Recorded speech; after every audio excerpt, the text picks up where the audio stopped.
Let's go to the movies. Played it for her, you play it for me. You just put your lips together and blow. Go ahead. Make my day. Fasten your seatbelts. It's going to be a bumpy night. I got a bad feeling about this. I have a feeling we're not in Kansas anymore. Frankly, my dear, I don't give a damn. Welcome to the Classic Film Club with Richard Kuipers. Hello and welcome to this meeting of the Classic Film Club, the podcast dedicated to taking a fresh look at movie classics to see how well they stand up today and to discovering hidden gems from the past 120 years of cinema. I'm Richard Kuipers, a critic with the international trade paper Variety, a film festival programmer and documentary producer. And in this show, I'll take a look at three films starring the legendary Marilyn Monroe. One from her early days, another released in 1953, the year that Marilyn became a major star, and also her final film, upon which so much of her legend rests. Whenever lists of Hollywood's greatest female stars are drawn up, Marilyn Monroe is always at the top or very close to it.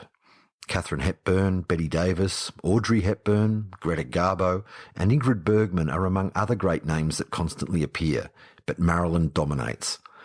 Not just for the body of work she left behind, which was only 29 films, including bit parts in a 14-year career, but for the aura her name and image still command. The ultimate Hollywood sex symbol and a tragic figure who struggled with mental health issues and addiction and died in circumstances that have inspired countless books and countless conspiracy theories. It's almost 60 years since Marilyn died, aged just 36, yet her name recognition is still incredibly high and her image still surrounds us. When we think of the terms blonde bombshell and sex symbol, Marilyn Monroe comes to mind more readily than anyone else, still. As a pop culture icon, she's everywhere, from Andy Warhol's famous silkscreen painting that sold for $17 million in 1998, a record at the time for a Warhol original, to Sam Shaw's photo of Marilyn and her flying skirt during the filming of The 7-Year Itch in 1954. Art historian Gail Levins suggests, convincingly, that Marilyn was the most photographed person of the 20th century. Perhaps only Elvis Presley can rival Marilyn as an icon of American popular culture. Her life story has been told in numerous feature films and TV series, and her blonde bombshell look has been adopted by everyone from Madonna to Lady Gaga. For me, one of the most extraordinary uses of Marilyn Monroe imagery is in Tommy, Ken Russell's 1975 adaptation of the rock opera by The Who. The film's Eyesight to the Blind sequence takes place in what can best be described as a Marilyn Monroe church. Followers wearing Marilyn face masks and wigs are helping blind, deaf and other disabled people touch a massive statue in that famous flying skirt. They're hoping and praying for miracles, while priest Eric Clapton sings and plays guitar, no less. I watched just that sequence from Tommy, then of course I couldn't stop and I watched the whole thing. What an amazing film. Tina Turner as the Acid Queen and Jack Nicholson singing. But I digress, as so often happens when we talk about movies. Let's get back to Marilyn, who was born in Los Angeles in 1926 as Norma Jeane Mortenson, and whose troubled mother, Gladys Pearl Baker, worked as a negative cutter at the Consolidated Film Industries laboratory. She was sent to foster homes and an orphanage and married at 16. And Marilyn was working at the radioplane munitions factory during World War II when she was discovered by David Conover, a photographer from the 1st Motion Picture Unit of the US Armed Forces. With a successful career as a model in print advertising and men's magazine, Marilyn landed a 6-month contract with 20th Century Fox in August 1946.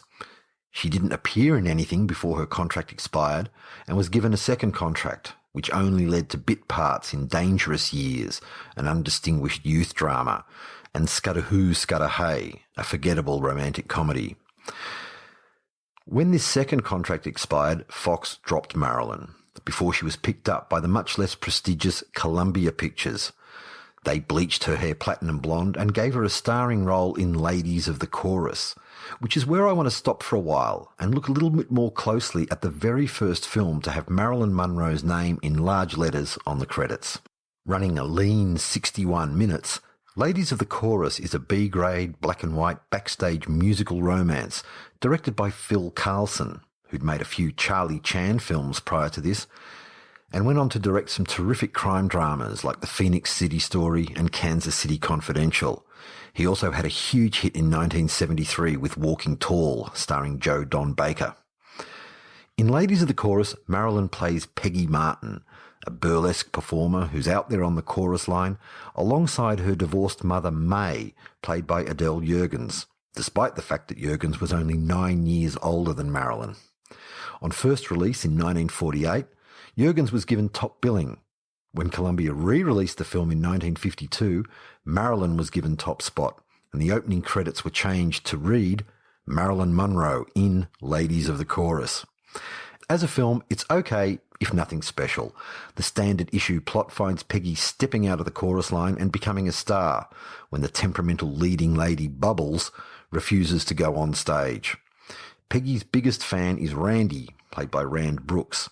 He's the son of a socially prominent family, and in typical fashion for films of the day, they fall in love on first date and decide to marry. But the big question is whether Randy will have the courage to tell his mother that he wants to take a burlesque queen for his wife, and possibly scandalise the family in the process. The film has a couple of peppy tunes, including the opening number, which includes lyrics like, "Our flirty, flirty eyes will wink in your direction.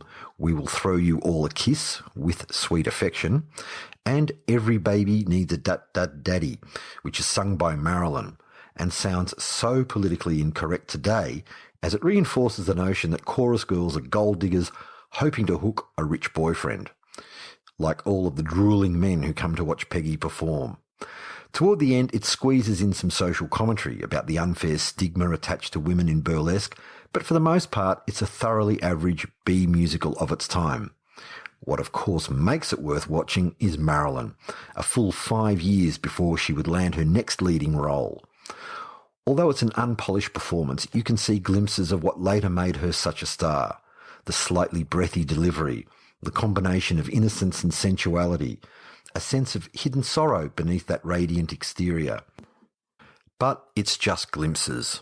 Neither the screenplay, Carlson's direction, or Marilyn's confidence are quite strong enough to lift the film out of being pleasant enough, but nothing special.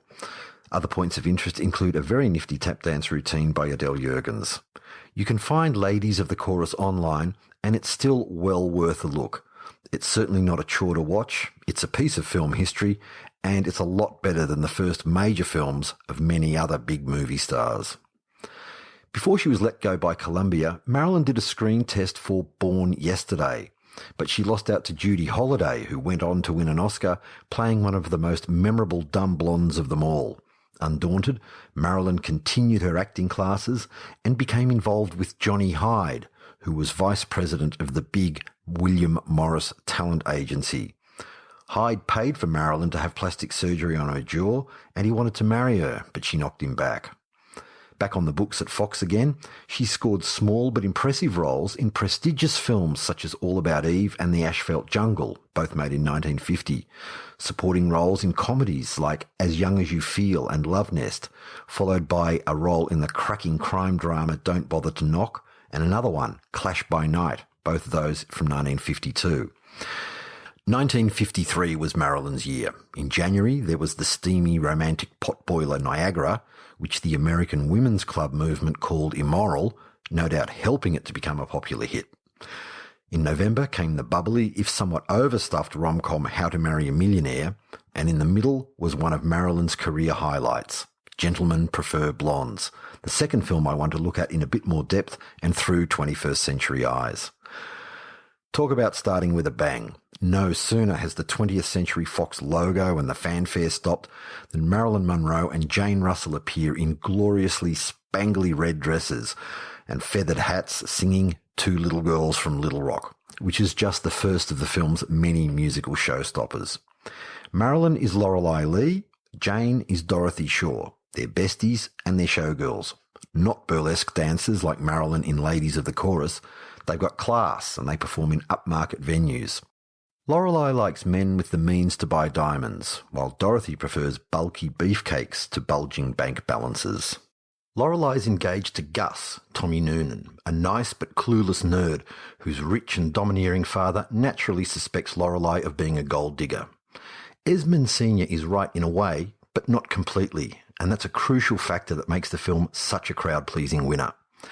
In plot twists that don't need to be explained here, Lorelei and Dorothy end up on a cruise ship bound for Paris, where Gus will be waiting with a wedding ring, hopefully. Meanwhile, his moneybags dad has hired private detective Malone, Elliot Reed. His job is to follow Lorelei and get incriminating evidence of her no-good fortune-hunting ways, with all the rich men on board the ship. And to that end, Lorelei starts running rings around blustery old British billionaire Sir Francis Piggy Beekman, Charles Coburn at his best. And for Dorothy, there's plenty of distraction with, would you believe it, the US men's Olympic team, who also happen to be on board. It's simply marvellous watching Marilyn Monroe play her dumb blonde character to the hilt. With that almost out-of-breath vocal delivery, she maintains an immaculate and hilarious seriousness as she reels off lines like, "I won't let myself fall in love with a man who won't trust me, no matter what I might do." Marilyn and Jane Russell are terrific together. While Marilyn does the slinky, kooky stuff, Jane has a field day as the down-to-earth half of the duo. She's got great wisecracks like, "You're the only girl in the world who can stand on a stage with a spotlight in her eye and still see a diamond inside a man's pocket." It's a very funny and racy script for its day, with lots of clever innuendo and double entendres that I'll let you discover or rediscover for yourselves, especially that scene involving Malone and a pair of trousers. How did the censors ever let that through? Then, of course, there's the musical numbers, Jane doing Anyone for Love with the Olympic team, and Marilyn being nothing short of sensational with Diamonds Are a Girl's Best Friend. The magic starts even before the song properly begins, with Lorelei running away from dozens of men who are holding pink hearts up to her. She beats them away with a fan and an ever more high-pitched series of no, no, no's before the song kicks in, and it is pure magic. Gentlemen Prefer Blondes is a bright and breezy outing that's not to be taken seriously, but if we do want to look at it through modern eyes, we could say that it views Lorelei as a classic scheming female who believes that landing a rich husband is her one and only chance to attain the life she wants. Maybe, like Madonna sang in the music video that paid tribute to Diamonds Are a Girl's Best Friend, Lorelei really is a material girl, but in the 1950s, without equal pay, equal career opportunities, and so many other forms of sex discrimination, Lorelei's outlook on life and possible paths to happiness and security have an undeniable truth to them. Context is everything, and it's through this understanding of the times in which the film was made that we can understand and appreciate what Lorelei and Dorothy were facing in the conservative 1950s. Even when she seems to be very much a material girl, there's also a strong feeling that there's more to Lorelei than meets the eye. It's worth remembering that the source material of Gentlemen Prefer Blondes is the 1925 best-selling novel, Gentlemen Prefer Blondes, The Intimate Diary of a Professional Lady, written by Anita Loos, the pioneering playwright and author who became the first female staff scriptwriter in Hollywood when she was hired by D.W. Griffith in 1912. Her novel was first filmed in 1928 with Ruth Taylor and Alice White. Sadly, this is now a lost film. And it was later turned into a stage musical in 1949. The spirit of Loos's novel, with its wise and witty observations of male and female attraction, remain intact in this film, and they make the difference when Dorothy and especially Lorelei make big decisions about the men in their lives. As Lorelei says, "I can be smart when it's important, but most men don't like it." It also helps to explain why, beneath all the gloss and fluff, the film rang emotionally true with audiences while entertaining them so wonderfully that it became the world's 7th highest grossing film in 1953. Complete with stunning costumes that Jane and Marilyn wear, and wear very well indeed, great musical direction from the ever-reliable Lionel Newman, and Marnie Nixon providing the high vocal notes Marilyn couldn't quite reach, Gentlemen Prefer Blondes is a bright and breezy treat that stood the test of time, and it's sure to delight audiences forever. Highly recommended viewing. When nude photos of Marilyn, that were taken in 1949, appeared in the first issue of Playboy in December 1953, it could easily have destroyed her career. But the opposite happened. Marilyn became an even bigger star. Such was her popularity with both male and female audiences, and such was the sheer, almost otherworldly sensuality and sexuality she projected. Her studio, 20th Century Fox, wanted Marilyn to keep playing dumb and ditzy blondes, but Marilyn had other, higher ambitions. Declaring that she was tired of the same old sex roles, Marilyn had a long legal battle with Fox about pay rates and choice of films, and even set up her own company, Marilyn Monroe Productions. During this time, she was studying acting with British coach Constance Collier and attended classes at Lee Strasberg's famous Actors Studio. Many in the press mocked her serious ambitions, and the 1955 film Will Success Spoil Rock Hunter was a thinly veiled satire on Marilyn's desire to be taken seriously. Meanwhile, platinum blonde Marilyn types began popping up on screens. 20th Century Fox hit the jackpot with Jane Mansfield in Rock Hunter and The Girl Can't Help It. Universal had less success with bombshell Mamie Van Doren in Running Wild and Star in the Dust, before she shone briefly at Warner Brothers in Untamed Youth and at MGM in High School Confidential and Beat Generation. But it was Marilyn who eventually succeeded and endured by refusing to accept her fate as just a sex symbol, branching out into serious acting and winning acclaim for roles such as Cherie, a singer dreaming of stardom in Joshua Logan's Bus Stop, and Elsie, the music hall star who captures the heart of royalty in the 1957 romantic comedy The Prince and the Showgirl, directed by and co-starring the legendary Laurence Olivier, who famously clashed with Marilyn, calling her a bitch and apparently just wanting her to do nothing more than an imitation of Vivien Leigh, his wife, who'd played the lead role on the London stage. That didn't mean Marilyn turned her back on being sexy, sensuous and ditzy. She simply set the gold standard for these female types in films like The Prince and the Showgirl, Let's Make Love, and the all-time great comedy hit Some Like It Hot. Then, of course, there was her final film, The Misfits, in 1961, also the swan song of Hollywood legend Clark Gable, and the unfinished feature Something's Got to Give, which was shut down after Fox fired Marilyn and was eventually reworked as Move Over Darling in 1963, with Doris Day and James Garner in the lead roles. Our third stop on this Marilyn Monroe meeting of the Classic Film Club is The Misfits, which I hadn't seen since I was a teenager, a long, long time ago. I'm so glad I looked at it again recently. It made me realise how I hadn't really appreciated it properly before. I was immediately struck by the opening title sequence, animated jigsaw puzzle pieces that drift across the screen, a portent of the story it tells about characters searching for their place in the world, and a reflection of how troubled Marilyn's life had become by July 1960 when it began shooting. Though Some Like It Hot had been a major hit and earned Marilyn a Golden Globe, her next film, Let's Make Love, was only a modest success and it had mixed reviews. Gossip queen Hedda Hopper said it was the most vulgar film Marilyn had ever done. Her marriage to the great American playwright and author Arthur Miller was also on the rocks, and it was Miller, with almost no screenwriting experience, who'd written The Misfits. He wrote it as a love letter and a vehicle for Marilyn to show her dramatic range. And it did just that. Marilyn's outstanding as Rosalind Tabor, a newly divorced 30-year-old living in Reno. She goes out for a celebratory drink with her landlady and best friend Isabel, the wonderful Thelma Ritter, and tells her, "I always end up back where I started." There's so much pain in Rosalind's observation, and it sets up the film's central theme of people going around in circles, unable to break free from the past and find a place they can emotionally call home. The black and white photography by Russell Metty, who just won the Oscar for Spartacus, is stark and gritty, almost like a newsreel as it brings Rosalind into the company of three damaged men. The first is Gay Langland, Clark Gable, an ageing ex-cowboy living off memories of his younger days as he drifts from town to town and woman to woman. Within hours of meeting Rosalind, Gay wants to marry her. So too does Gay's buddy, Guido, Eli Wallach, a tow truck driver and pilot who flew in the war and is clearly suffering PTSD, a condition that wouldn't be categorised as such until 1980. Back then, everything was simply called shell shock. The third man is Perce Howland, Montgomery Clift in his third last film. He's a penniless rodeo rider who's been cheated out of inheriting the family ranch and spends a large part of the film in a concussed daze after suffering yet another fall in the ring. Much of the film takes place in the dusty Nevada desert.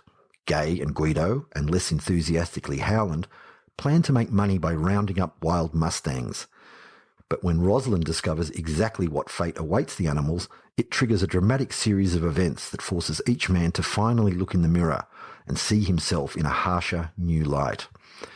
In the midst of all this damaged machismo is Rosalind, an innocent and fragile beauty who at various times plays the roles of mother, sister, daughter, nurse, and even nun to these badly broken men. The Misfits was made under such difficult circumstances, it's a wonder it was even completed, let alone as powerful as it is. The temperature was often around 40 degrees. Marilyn habitually turned up late and had trouble with her lines, and at one stage production was halted while she went to detox to tackle her addiction to prescription drugs. Director John Huston, an American great who made The Maltese Falcon, The African Queen, and the forgotten classic Wise Blood in 1979, was frequently drunk and even fell asleep on set. And yet for all of these problems, The Misfits stands up very well. Despite some clunky dialogue and choppy storytelling, the tale of a woman caught up in this harsh, rough male environment resonates very strongly. Arthur Miller's screenplay questions the very essence of American virility, the romantic figure of the cowboy, and pictures him as lost, outdated, and out of touch. His only hope of survival and renewal is through the love and caring of a woman such as Rosalind, who sometimes screams and sometimes soothes to help him find a way forward. The Misfits barely broke even at the box office, and like so many films that weren't hits on first release, its stature has risen steadily over the years. Part of that is related to the legacy of the film. When we watch The Misfits, we can't help but be reminded that this was Marilyn's last completed film, and also the final screen appearance of Clark Gable, the undisputed king of Hollywood in the 1930s, star of It Happened One Night, Gone with the Wind, and 6 films with Jean Harlow, another blonde movie goddess whose life ended far too soon. Gable died aged 59, only 10 days after filming finished. His fatal heart attack probably brought on by performing more of his own stunts than he should have. And then there's tortured and troubled Montgomery Clift, who would only appear in 2 more films before he passed away in 1966 at the age of 45. The last time Clift was seen alive was on the same night The Misfits was on TV. All of this adds to the experience of watching The Misfits almost 60 years after first release. I don't think it's quite the American classic some have called it, but it's a very fine film and well worth watching. That concludes our Marilyn Monroe meeting today. I hope this inspires you to look at one or more films featuring this most extraordinary icon of cinema. It's often been said that Marilyn made love to the camera, and no truer words have ever been spoken. Toto, I have a feeling we're not in Kansas anymore. This is the Classic Film Club with Richard Kuipers. Time now for our Classic Film Club Discovery section, where we turn the spotlight on lesser-known films that deserve to be more widely seen. This week's title came to me while I was watching Ladies of the Chorus, maybe because it's also in black and white, it's low budget, and includes a couple of musical interludes. But there the similarities very definitely end. Made in 1945, filmed in just 6 days on a budget of next to nothing, is Detour, an all-time film noir classic and one of the greatest examples of American Poverty Row cinema. Poverty Row was the name given to super low-budget companies with offices on or near Gower Street in Los Angeles. Outfits such as Monogram Pictures, Republic Pictures, Producers Releasing Corporation, Grand National Films, and CBC Productions, which evolved into Columbia Pictures, producer of Ladies of the Chorus and still one of Hollywood's major studios. Detour is a gritty, grimy, fatalistic film noir. It's about Al Roberts, a hitchhiker whose journey from New York to LA becomes a nightmare brought about by the worst run of believable bad luck you'll ever see. When we first meet Al, he's in a roadside diner, despondently drinking coffee and arguing with another customer who's put a song on the jukebox. The song reminds Al of happier times, when he played piano in a New York club and had a steady girlfriend, Jane, the club's singer. But Jane left the Big Apple to try her luck in LA, and Al's in this diner right now because he became restless and unhappy after Jane left and decided to hitchhike across the country. The plan was to show up on Jane's door unannounced, then live happily ever after. To say things didn't quite work out that way is an understatement, to say the least. It's how things go wrong for Al that makes Detour so compelling. His voiceover narration is packed with great lines such as, "That's life. Whichever way you turn, fate sticks out a foot to trip you up." He describes money as a piece of paper crawling with germs. The people he meets along the way are as damaged and desperate as he is. First, there's Haskell, a rich man who gives Al a ride. He seems nice enough, but what are those scratch marks on his hands all about? Then there's Vera, a young woman tangled up in the kind of trouble that could make Al's dreams come true or just as easily ruin his life. You have never seen a femme fatale quite like Vera. She's in a class of her own, and I don't say that lightly. In Al's words, man, she looked like she'd been thrown off the crummiest freight train in the world. Yet in spite of that, I got the impression of beauty. Played with mesmerising intensity by the aptly named Anne Savage, Vera barks, snaps and torments Al with pungent dialogue like, "If you act wise, mister, you'll pop into jail so fast it'll give you the bends." The tragic irony is that many years later actor Tom Neal, who plays Al, did in fact end up in jail for the involuntary manslaughter of his wife. The hurried production and minuscule budget work in the film's favour. There's a sense of urgency, a propulsion to the story that's remarkable. You can almost see cast and crew working frantically to finish in about a quarter of the time it usually would have taken to film a story such as this in 1945. With barely a dime for set design, the nightclub where Al and Jane work is little more than a couple of chairs and great lighting design by cameraman Benjamin Klein. The filming of Jane's signature song, "I Can't Believe You're Falling in Love with Me," is a real highlight, and don't be surprised if you have that song in your mind for a long time to come after seeing the film. Based on the 1939 novel Detour, an extraordinary tale by Martin M. Goldsmith, this existential film noir was directed by Edgar G. Ulmer, a migrant from what's now the Czech Republic, who made many, many great low-budget films. We'll be here forever if I start to go on about Ulmer. He's that great. So I'll encourage you to check out Detour just for now. You can see the glorious, restored and uncut print on Prime Video. And then you might even want to seek out some of his more easily accessible films like The Black Cat from 1934, the only film Bela Lugosi and Boris Karloff ever appeared in together. The Freudian crime noir Strange Illusion from 1945. The puppet-related horror Bluebeard from 1944, and The Naked Dawn, a rare Technicolor crime drama for Ulmer made in 1955. Although I did end up going on a bit about Edgar G. Ulmer, but he's so great, he's worth the time, and I do encourage you to try and find some of his films. And finally, a quick trip to the Classic Film Club Trash and Treasure Bazaar. We featured quite a few monochrome movies this week, and I'm keeping things black and white, with a recommendation to check out a miraculous American independent feature made in 1962. Carnival of Souls was the only feature film by Herc Harvey, a maker of industrial and training films based in Lawrence, Kansas. One day while out driving, Harvey spotted Saltaire Pavilion, an abandoned resort on the shores of Lake Utah, and decided he wanted to use it as the central location for a horror film. His colleague and friend, John Clifford, came up with a story that begins with Mary Henry, a young woman from a small town, going for a joyride with her friends. When two boys in another car challenge them to a race, Mary's vehicle winds up careening off a bridge and sinking into the river below. That's all I'm going to say. The rest is for you to discover. But I will say that this is no ordinary horror film. It's a dreamy, surreal and sublime journey to strange and captivating places. Carnival of Souls drifted into obscurity almost as soon as it was released. Then, in 1989, it was rediscovered, re-evaluated, restored and re-released in cinemas to great success. I have wonderful memories of watching a brand new print of Carnival of Souls at the Mandolin Cinema in Sydney with an audience that frequently gasped at its beauty and its mystery. There is a generation of film buffs that know about Carnival of Souls, but 1989 is a long time ago now, and I'm really pleased to keep the name of this film alive here and encourage you to seek it out. It's currently available on Prime Video. And on that note, it's time to say the Classic Film Club Carnival is over for this week. Thank you very much for listening, and I look forward to our next meeting. Bye for now. You can't go now.